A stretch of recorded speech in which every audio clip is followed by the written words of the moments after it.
সকাল থেকে নিরাপত্তার কড়া বেষ্টনী, সেই বেষ্টনীগুলো একে একে সরে যাচ্ছে, কারণ দোষী সাব্যস্ত হয়ে গেছে সঞ্জয় রায়। এইদিকে দেখাবো আরো বেশ কিছু মানুষ উই ওয়ান্ট জাস্টিস স্লোগান তুলে শিয়ালদা কোর্ট চত্বরে এখনো বিচার চাইছেন, কারণ সঞ্জয় রায়ের দৃষ্টান্তমূলক শাস্তি দাবি করছেন। আর সেই ছবি এই মুহূর্তে দেখছেন। আমি আবার চলে যাব আমার প্রতিনিধি অর্ণবের কাছে, কারণ এই মুহূর্তে প্রশ্ন, মৃত্যুদণ্ডই কি স্বাভাবিক? মৃত্যুদণ্ডই কি স্বাভাবিক? যে দুটো ন্যায় সংহিতার যে দুটো ধারা দেওয়া হয়েছে তাতে মৃত্যুদণ্ডই এই মুহূর্তে হওয়ার সম্ভাবনা অনেক বেশি, এটাই বলছেন আইনজীবী মহল। আর আরও একবার অর্ণবের কাছে জানতে চাইবো, কিছুক্ষণ আগে বিচারক কনভিন্স কিনা, বিচারকের বডি ল্যাঙ্গুয়েজ কি ছিল তাই জানতে চেয়েছিলাম। একজন দাগী অপরাধী, সেই দাগী অপরাধী যখন বিচারকের কথা শোনেন, বিচারক বলছেন তোমার মৃত্যুদণ্ড পর্যন্ত হতে পারে, সেই দাগী অপরাধীর কি বডি ল্যাঙ্গুয়েজ হয় আজকে সঞ্জয় রায় যখন শুনছে এসব। উনি সেই জাজমেন্টের কপিতে সেইটার উল্লেখ থাকবে, এবং আজকে জজ সাহেব উনি যেই রায়টা দিতে চলেছেন, যে জাজমেন্ট বা সেন্টেন্সিংটা দিতে চলেছেন, সেখানে উনি পরিষ্কারভাবে বলে দিয়েছেন উনি কতগুলো ভাগে সেটাকে ভাগ করেছে। তার মধ্যে একখানা ভাগ রয়েছে যেইখানেতে জজ সাহেব বলেছেন যে যেই প্রশ্নগুলো নির্যাতিতার বাবা মায়ের তরফ থেকে কোর্টের সামনে আমরা আর্গুমেন্টে তুলে ধরেছি, সেইখানে তার উত্তর উনি দিয়েছেন, এবং বাকি যেই জাজমেন্টের পার্টটা আছে সেইখানে তার উল্লেখ থাকবে। তো আমরা আশাবাদী যেই প্রশ্নগুলো ওনাদের মনে এসছে এবং আমরা যারা আইনজীবী দাঁড়িয়েছি আমাদের মনে এসছে, আমরা সেটা জমা করেছিলাম আর্গুমেন্টে, সেই আর্গুমেন্টের উত্তরগুলো ওনার জাজমেন্টে থাকবে এবং উনি সেটা ক্যাটেগরিক্যালি উনি আজকে জানিয়ে দিয়েছেন। আমরা আশাবাদী আমরা সব প্রশ্নের উত্তর পাবো। তখন আপনাদের সাথে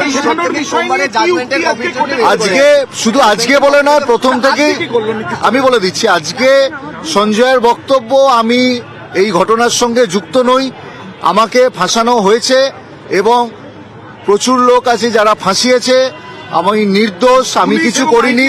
এবং ওনার বক্তব্য রয়েছে যে আইএসরা জানেন, আইপিএসরা জানেন, ওনার বক্তব্য রয়েছে যে মোটমাট শীর্ষ যারা রয়েছেন, যারা ইনভেস্টিগেশন এজেন্সি বা যারা এই পুলিশ মহল থেকে এবং ডাক্তার মহল থেকে এবং যারা যারা রয়েছে তারা সবাই জানে, এই বক্তব্যটা উনি তুলে ধরেছেন। কিন্তু এখানে একটা জিনিস বলে রাখি, প্রথম থেকেই এই বক্তব্যটা বলে হয়েছে আমি সবকিছু। ওনাকে 351 বিএনএসএস যখন বলতে দেওয়া হয়, ওনাকে জজ সাহেব 104টি প্রশ্ন তুলে ধরে, সেই 104টি প্রশ্ন উত্তরের পরে এটা ছাড়াও ওকে বলা হয় তোমার যা বক্তব্য তুমি কোর্টের কাছে প্রথম দিনকে এসেই বলেছো যে আমি আমার বক্তব্যটা বলতে চাই, আমাকে বলতে দেওয়া হচ্ছে না। তখন জজ সাহেব বলে তুমি এখন আমাকে বলো। তখন এমন কিছু সে বলতে পারেনি যেটাও এতদিন ধরে বলে আসছে, এতদিন ধরে ওনার অভিযোগ যে ওকে ফাঁসানো হয়েছে, সেই মর্মে ওর তরফ থেকে বা ওর আইনজীবীর তরফ থেকে কোন রকম এভিডেন্স আসেনি যেটা করবোরেট করে ওনার বক্তব্যকে সাপোর্ট করা যায়।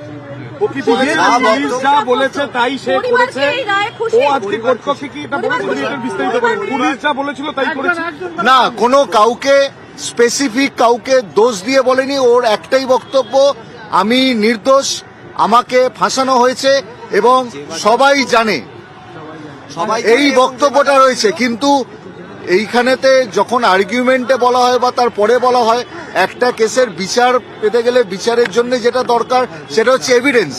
এভিডেন্সে কোনো রকম তার আইনজীবী তারা কোনো কিছু তথ্য তুলে ধরতে পারেনি। আর আমরা যেই আর্গুমেন্ট সাবমিট করেছি, আমরা একটা ফার্দার ইনভেস্টিগেশনের জন্য এগোবো, কেন সাপ্লিমেন্টারি চার্জশিট এখনো শেষ হয়নি। তো কেসটা কিন্তু আজকে শেষ নয়, আগামী দিনে আরো তথ্য আশা করি উঠে আসবে এবং যে বা যারা এই ঘটনার সঙ্গে যুক্ত তাদের আমরা সর্বোচ্চ সাজা।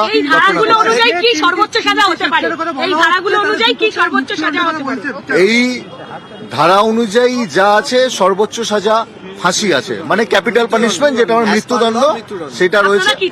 আমরা চাইছি সর্বোচ্চ সাজা। সর্বোচ্চ সাজা খুনের ধারায় একমাত্র অভিযুক্ত সঞ্জয় রায়কে বলা যাবে একমাত্র অভিযুক্ত। দেখুন, আপাতত প্রিলিমিনারি চার্জশিট জমা পড়েছে, supplementary charge sheet is yet to come, further investigation is still pending, যেটা সিবিআই এর তরফ থেকেও বক্তব্য এবং আমাদেরও বক্তব্য আগামী দিনে যাতে এই সাপ্লিমেন্টারি চার্জশিট দেওয়ার আগে যাতে সম্পূর্ণভাবে সঠিকভাবে তদন্ত হয় এবং যে বা যারা এই ঘটনার সঙ্গে যুক্ত তাদের নাম যেন সামনে চলে আসে এবং আসার পর আমরা এটাই প্রার্থনা করব, মানে জজ সাহেবের কাছে প্রার্থনা করব তাদেরকে সর্বোচ্চ সাজা দেওয়া।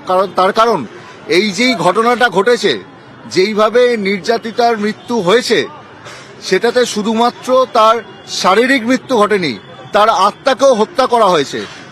তো আমরা চাইবো সেই সর্বোচ্চ সাজা যেন যে বা যারা যুক্ত তারা পায়। আপাতত তো সঞ্জয় রায়কে আনা হয়েছে। সঞ্জয় রায় যে ঘটনার সঙ্গে যুক্ত এবং তার যে নলেজ আছে সেইটা পুরোপুরি কোর্টেতে উঠে এসছে, এবং যে কোনো ঘটনার সঙ্গে যুক্ত থাকবে এবং যার নলেজ থাকবে সে সমানভাবে দায়ী, এবং সে ডেফিনেটলি ঘটনার সঙ্গে যুক্ত। তাই সেই অর্থে যেহেতু জজ সাহেব তার সাজা ঘোষণা করেছে, সে তাকে কনভিক্ট করেছে, সেই জন্য তারাও খুশি, আমরা খুশি। আপাতত সঞ্জয় রায়কে অমর্ত্য দে, অ্যাডভোকেট, শিয়ালদাপুর।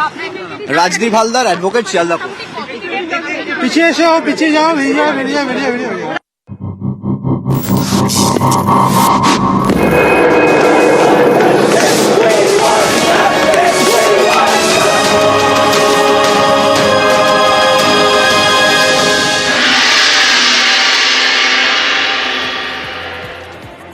অর্থাৎ পরিবারের আইনজীবীও বললেন সিবিআই এর তদন্ত এখনো সম্পূর্ণ হয়নি, সাপ্লিমেন্টারি চার্জশিটের আগে যেন ঠিকঠাকভাবে তদন্ত হয়।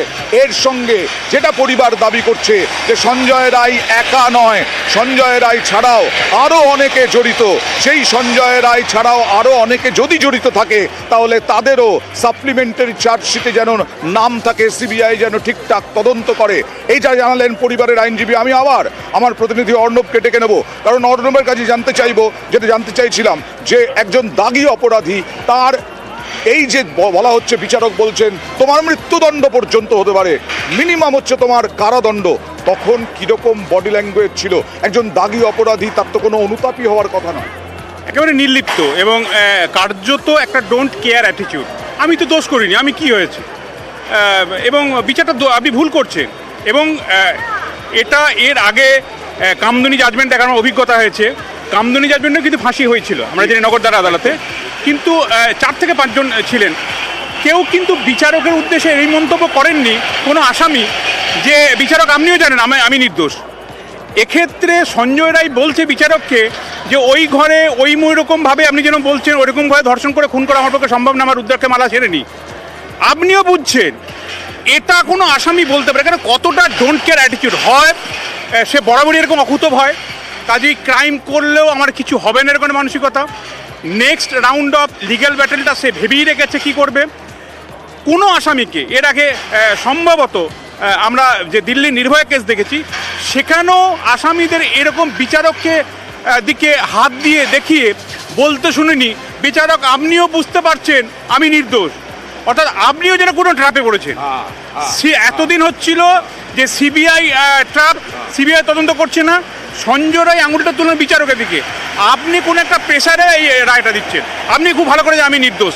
মানে কার্যত একটা ক্লাব ঘরে কোনো একটা শীতলা পুজো কমিটির বৈঠক হচ্ছে, কোনো পাড়ার ক্লাবে শীতলা পুজো কমিটি বা শীতলা পুজো কমিটি বৈঠক হচ্ছে, কার কাছ থেকে কি চাঁদা আসবে বিচারককে আপনি তো জানেন। আমি মানে কতটা ডোন্ট কেয়ার ভাব, কতটা ডোন্ট কেয়ার ভাব যে বিচারককে বলছে আপনি খুব ভালো করে জানেন যে আমি অপরাধ করিনি, আপনি খুব ভালো করে জানেন আমি নির্দোষ। আর দোষী সাব্যস্ত হয়েছে সঞ্জয় রায়।